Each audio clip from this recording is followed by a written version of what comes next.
ನಮಸ್ಕಾರ ಸ್ನೇಹಿತರೆ, ಈಗಲೈಸ್ಗೆ ಸ್ವಾಗತ. ಇವತ್ತಿನ ನಮ್ಮ ವಿಡಿಯೋ ಟಾಪಿಕ್ ಬಂದು ಸೆಕೆಂಡ್ ಇಂಟರ್ನ್ಯಾಷನಲ್ ಏರ್ಪೋರ್ಟು ಬಿಡದಿಲಿ ಆಗಬಹುದು ಅಂತ ಒಂದು ಸುದ್ದಿ ಬರ್ತಾ ಇದೆ. ಸೊ ಅದು ನಿಜಾನ ಏನು ಅಂತ ಈ ವಿಡಿಯೋದಲ್ಲಿ ತಿಳ್ಕೊಳ್ಳೋಣ. ಅದಾದ ನಂತರ ಇಲ್ಲಿ ಬಿಡದಿ ಅನ್ನೋ ಹೊಸ ಕಾಂಪಿಟೇಟರ್ ಏನಕ್ಕೆ ಬಂದಿದೆ ಸೆಕೆಂಡ್ ಇಂಟರ್ನ್ಯಾಷನಲ್ ಏರ್ಪೋರ್ಟ್ಗೆ, ಏನು ಕಾರಣ ಅಂತ ನೋಡೋಣ ಬನ್ನಿ.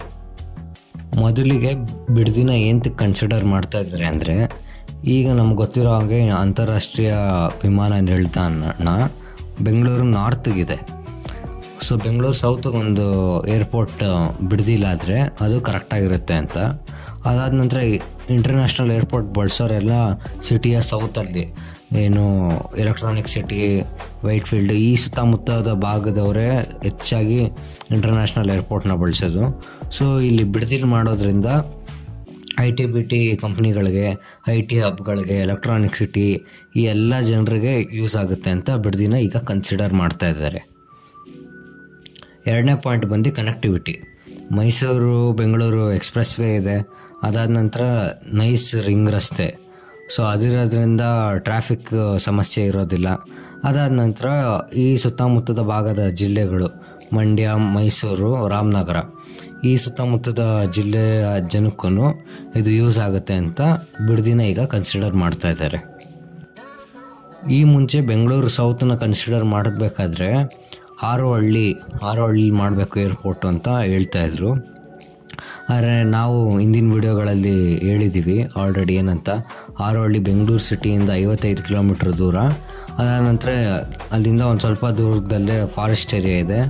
ಸೊ ಅದೆಲ್ಲ ಕಾರಣದಿಂದ ಅಲ್ಲಿ ಏರ್ಪೋರ್ಟ್ ಮಾಡೋದು ಸೂಕ್ತ ಅಲ್ಲ ಅಂತ ಹೇಳಿದ್ದೀವಿ. ಸೊ ಅದು ಒಂದು ಕಾರಣ ಇರ್ಬೋದು.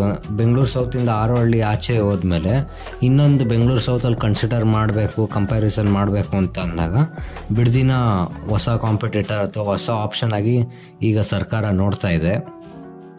ಸರ್ಕಾರ ಬಿಡದಿನ ಸೆಕೆಂಡ್ ಇಂಟರ್ನ್ಯಾಷನಲ್ ಏರ್ಪೋರ್ಟ್ಗೆ ನೋಡೋಕ್ಕೆ ಎಂತ ಕಾರಣ ಅಂತ ಅಂದರೆ, ಮೊದಲಿಗೆ ನೆಲಮಂಗಲದಲ್ಲಿ ಏನು ಏರ್ಪೋರ್ಟ್ ಮಾಡಬೇಕು ಅಂತ ಅಂದ್ಕೊಂಡಾಗ ರೈತರಿಂದ ಆದಂಥ ಪ್ರೊಟೆಸ್ಟ್ ವಿರೋಧದಿಂದ ಇನ್ನೊಂದು ಆಪ್ಷನ್ ನೋಡಬೇಕು, ನೆಲಮಂಗಲ ಬಿಟ್ಟು ನೆಲಮಂಗಲ ಕುಣಿಗಳ್ದು ಅದೇನು ಲೊಕೇಶನ್ ಫೈನಲೈಸ್ ಮಾಡಿರೋದು, ಅದಕ್ಕಿಂತ ಇನ್ನೊಂದು ಆಪ್ಷನ್ ಇಟ್ಕೊಂಡಿರೋಣ ಅಂತ ಒಂದು ದೃಷ್ಟಿಯಿಂದ ಬಿಡದಿನ ಈಗ ಕನ್ಸಿಡರ್ ಮಾಡ್ತಾ ಇದ್ದಾರೆ. ಅದಾದ ನಂತರ ಬಿಡದಿಲ್ ಮಾಡೋದ್ರಿಂದ ಏನು ಈ ಎಕ್ಸ್ಪ್ರೆಸ್ ವೇ ಇದೆ, ಸೊ ಹಳೆ ಮೈಸೂರು ಭಾಗ ಇದು ಪೂರ್ತಿ ಡೆವಲಪ್ ಆಗುತ್ತೆ ಅನ್ನೋ ಯೋಚನೆಯಲ್ಲೂ ಇದ್ದಾರೆ. ಅದಾದ ನಂತರ ಬಿಡದಿಲಿ ಇಂಡಸ್ಟ್ರಿಯಲ್ ಪಾರ್ಕ್ಸ್ ಇದೆ KIDB ಅವ್ರದ್ದು. ಆ ಇಂಡಸ್ಟ್ರಿಯಲ್ ಪಾರ್ಕ್ಸ್, ಇಂಡಸ್ಟ್ರಿಯಲ್ ಹಬ್ಸ್ಗೆ ಒಂದು ಇಂಟರ್ನ್ಯಾಷನಲ್ ಏರ್ಪೋರ್ಟ್ ಮಾಡೋದ್ರಿಂದ ಇನ್ನೂ ಬೂಸ್ಟ್ ಆಗುತ್ತೆ ಅಂತ ಯೋಚನೆ ಮಾಡ್ತಾ ಇದ್ದಾರೆ. ಅದಾದ ನಂತರ ಹೊಸ ಉಪನಗರ, ಅದಾದ ನಂತರ ಮೆಟ್ರೋ ಕನೆಕ್ಟಿವಿಟಿ, ಅದಾದ ನಂತರ ಹೈವೇಸು, ರಿಂಗ್ ರೋಡ್ಸು ಇದೆಲ್ಲ ಈ ಭಾಗಕ್ಕೆ ನೀಟಾಗಿ ಕನೆಕ್ಟ್ ಮಾಡೋದ್ರಿಂದ ಇಲ್ಲೊಂದು ಸೆಕೆಂಡ್ ಇಂಟರ್ನ್ಯಾಷನಲ್ ಏರ್ಪೋರ್ಟ್ ಮಾಡೋದಕ್ಕೆ ಇದೊಂದು ಸೂಕ್ತವಾದ ಜಾಗ ಆಗ್ಬೋದು ಅಂತ ಬಿಡದಿನ ಈಗ ಕನ್ಸಿಡರ್ ಮಾಡ್ತಾ ಇದ್ದಾರೆ. ಸೊ ಈಗ ಸುದ್ದಿ ಏನಂತ ಬರ್ತಾ ಇದೆ ಅಂದರೆ, ಬಿಡದಿಲೇ ಸೆಕೆಂಡ್ ಇಂಟರ್ನ್ಯಾಷನಲ್ ಏರ್ಪೋರ್ಟ್ ಆಗುತ್ತೆ ಅಂತ ಒಂದಷ್ಟು ಜನಕ್ಕೆ ಈಗ ಕನ್ಫ್ಯೂಷನ್ ಕ್ರಿಯೇಟ್ ಆಗಿದೆ.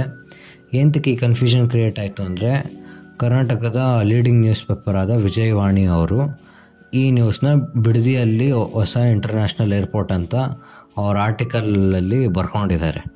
ಸೊ ನಾವು ಈ ಆರ್ಟಿಕಲ್ ಓದಾದ್ಮೇಲೆ ಬೇರೆ ನ್ಯೂಸ್ ಪೇಪರ್ಗಳಲ್ಲಿ ಚೆಕ್ ಮಾಡಿದಾಗ ಬೇರೆ ನ್ಯೂಸ್ ಪೇಪರ್ಗಳಲ್ಲಿ ಎಲ್ಲೂ ಬಿಡದಿ ಸೆಕೆಂಡ್ ಇಂಟರ್ನ್ಯಾಷನಲ್ ಏರ್ಪೋರ್ಟಿಗೆ ಒಂದು ಪ್ರಮುಖ ಕಾಂಪಿಟೇಟರ್ ಅಂತ ಅಥವಾ ಇಲ್ಲಿ ಆಗ್ತಾಯಿದೆ, ಇಲ್ಲಿ ಭೂ ಸ್ವಾಧೀನ ಮಾಡ್ತಾ ಇದ್ದಾರೆ ಅಂತ ದೊಡ್ಡದಾಗಿ ಇಂಟರ್ನ್ಯಾಷನಲ್ ಏರ್ಪೋರ್ಟ್ ಜೊತೆ ರಿಲೇಟ್ ಮಾಡಿ ಬರೆದಿಲ್ಲ.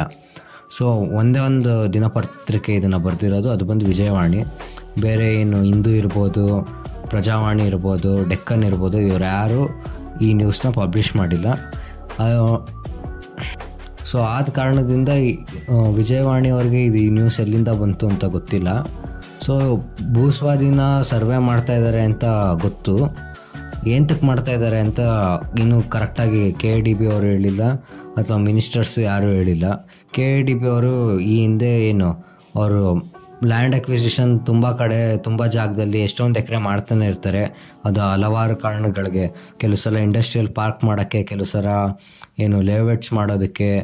ಸೊ ಆ ರೀತಿಯಾಗಿ ಎಷ್ಟೊಂದು ಕಾರಣಗಳಿಗೆ ಅವರು ಎಷ್ಟೊಂದು ಪ್ರಾಜೆಕ್ಟ್ಸ್ಗೆ ಲ್ಯಾಂಡ್ ಅಕ್ವಿಸಿಷನ್ ಮಾಡ್ತಾರೆ. ಇಲ್ಲಿ ಮಾಡ್ತಾ ಇರೋ ಲ್ಯಾಂಡ್ ಅಕ್ವಿಸಿಷನ್ ಎಂತಕ್ಕೆ ಅಂತ ಗೊತ್ತಿಲ್ಲ.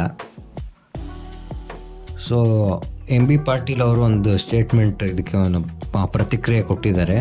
ಏನಂತ ಅಂದರೆ, ಬೆಂಗಳೂರಿನ 2ನೇ ವಿಮಾನ ನಿಲ್ದಾಣ ಸೆಕೆಂಡ್ ಇಂಟರ್ನ್ಯಾಷನಲ್ ಏರ್ಪೋರ್ಟು ಯಾವ ಲೊಕೇಶನಲ್ಲಿ ಮಾಡಬೇಕು ಅಂತ ಇನ್ನೂ ನಿರ್ಧಾರ ಆಗಿಲ್ಲ. ಅದಕ್ಕಾಗಿಯೇ ಇನ್ನೂ ಭೂ ಸ್ವಾಧೀನ ಪ್ರಕ್ರಿಯೆ ಅದೇನು ಶುರು ಮಾಡಿಲ್ಲ. ಇನ್ನೂ ನಾವು ಟೆಕ್ನಿಕಲ್ ಕಮಿಟಿ ಏನು ಹೇಳುತ್ತೆ ಅಂತ ವೆಯ್ಟ್ ಮಾಡ್ತಾಯಿದ್ದೀವಿ.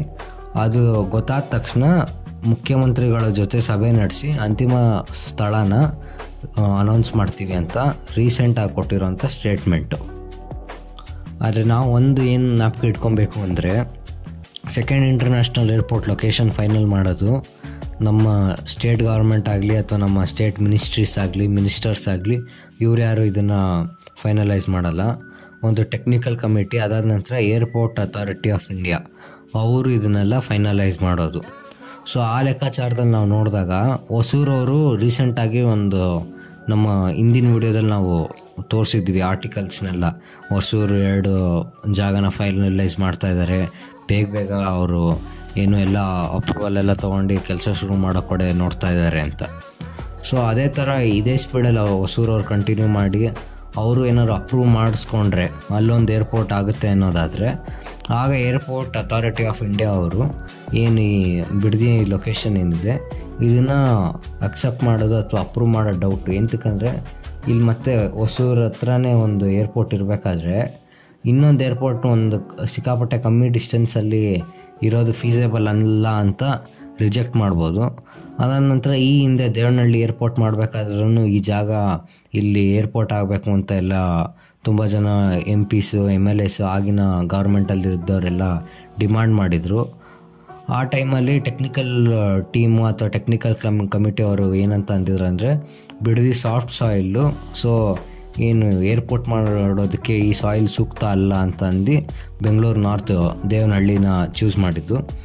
ಸೊ ಇದೆಲ್ಲ ಕಾರಣದಿಂದ ನೋಡೋದಾದರೆ ಇನ್ನೂ ಬಿಡದಿಲೇ ಆಗುತ್ತೆ ಅನ್ನೋದು ಕನ್ಫರ್ಮ್ ನ್ಯೂಸ್ ಅಲ್ಲ. ಸೊ ನಮಗೇನು ಅನಿಸುತ್ತೆ ಅಂದರೆ, ಹೊಸೂರಲ್ಲಿ ಒಂದು ಇಂಟರ್ನ್ಯಾಷನಲ್ ಏರ್ಪೋರ್ಟ್ ಆಯಿತು ಅಂದರೆ ನನಗನ್ಸಿದಂಗೆ ಬೆಂಗಳೂರು ಸೌತಲ್ಲಿ ಇನ್ನೊಂದು ಇಂಟರ್ನ್ಯಾಷನಲ್ ಏರ್ಪೋರ್ಟು ಅಪ್ರೂವಲ್ ಸಿಗೋದು ಡೌಟ್ ಅಂತ. ಸೊ ನಮಗೇನು ಅನಿಸುತ್ತೆ ಅಂದರೆ, ಈಗೂ ನೆಲಮಂಗಲ ಜಾಗ ಫೈನಲೈಸ್ ಮಾಡಿದ್ದಾರೆ ಅದೇ ಸೂಕ್ತ ಅನಿಸುತ್ತೆ. ಎಂತಕ್ಕಂದರೆ ದೇವನಹಳ್ಳಿ ಇಂಟರ್ನ್ಯಾಷನಲ್ ಏರ್ಪೋರ್ಟ್ಗೂ ಹತ್ರ ಇದೆ. ಅದಾದ ನಂತರ main Devanahalli international airport pressure ಕಮ್ಮಿ ಮಾಡಬೇಕು ಅಂತ. ಅದಾದ ನಂತರ ಸಪೋಸ್ ಹೊಸೂರವರು ಏರ್ಪೋರ್ಟ್ ಮಾಡಿದ್ರೆ ಬೆಂಗಳೂರು ಸೌತ್ IT ಹಬ್ ಎಲ್ಲ ಏನಿದೆ, ಈ ಎಲೆಕ್ಟ್ರಾನಿಕ್ ಸಿಟಿ ಇರ್ಬೋದು, ಕೋರಮಂಗಲ ಇರ್ಬೋದು, HSR ಲೇಔಟ್ ಇರ್ಬೋದು, ಇವರೆಲ್ಲ ಹೊಸೂರು ಇಂಟರ್ನ್ಯಾಷನಲ್ ಏರ್ಪೋರ್ಟ್ ಅಥವಾ ಹೊಸೂರು ಏರ್ಪೋರ್ಟ್ನೇ ಬಳಸ್ಬೋದು. ಸೊ ಆದ ಕಾರಣದಿಂದ ಏರ್ಪೋರ್ಟ್ ಅಥಾರಿಟಿ ಆಫ್ ಇಂಡಿಯಾ ಮೇಲೆ ಇದೆಲ್ಲ ಡಿಪೆಂಡ್ ಆಗುತ್ತೆ. ಸೊ ಅವರು ಈ ಥರ ಯಾವುದು ಸ್ಟೇಟ್ ಗೌರ್ಮೆಂಟ್ ಲಾಬಿ ಇದೇನು ಅವರು ಕೇಳಿಸ್ಕೊಳ್ಳಲ್ಲ ಅಥವಾ ಇದಕ್ಕೇನು ಅವ್ರು ಕೇರ್ ಮಾಡಲ್ಲ. ಅವರು ಒಂದೇ ನೋಡೋದು, ಏರ್ಪೋರ್ಟ್ ಫೀಸೇಬಲ್ ಆಗಿರಬೇಕು, ಟೆಕ್ನಿಕಲ್ ಆಗಿ ಫೀಸೇಬಲ್ ಆಗಿರಬೇಕು, ಎಕಾನಾಮಿಕಲ್ ಆಗಿ ರನ್ನೇಬಲ್ ಆಗಿರಬೇಕು, ಬಿಸ್ನೆಸ್ನ ಅಟ್ರಾಕ್ಟ್ ಮಾಡಬೇಕು. ಈ ಎಲ್ಲ ಪ್ಯಾರಾಮೀಟರ್ಸಿನ ಅವ್ರು ಇಟ್ಕೊಂಡು ಒಂದು ಲೊಕೇಶನ್ನ ಫೈನಲೈಸ್ ಮಾಡೋದು. ನಮ್ಮ ಒಪಿನಿಯನ್ ಪ್ರಕಾರ ಈಗ ಆ ಎಲ್ಲ ಲೆಕ್ಕಾಚಾರ ಹಾಕಿದ್ರೆ ನೆಲಮಂಗಲನೇ ಆಗ್ಬೋದು ಸೆಕೆಂಡ್ ಇಂಟರ್ನ್ಯಾಷನಲ್ ಏರ್ಪೋರ್ಟ್ ಅಂತ ನಮಗನ್ಸುತ್ತೆ. ನಿಮ್ಮ ಒಪಿನಿಯನ್ನ ಕಮೆಂಟ್ ಸೆಕ್ಷನಲ್ಲಿ ತಿಳಿಸಿ. ಸೊ ಇದು ಇವತ್ತಿನ ವಿಡಿಯೋ ಇಷ್ಟ ಆಗಿರೋ ಲೈಕ್ ಮಾಡಿ, ಶೇರ್ ಮಾಡಿ, ಸಬ್ಸ್ಕ್ರೈಬ್ ಮಾಡಿ. ಮುಂದಿನ ವಿಡಿಯೋದಲ್ಲಿ ಸಿಗೋಣ. ಧನ್ಯವಾದ.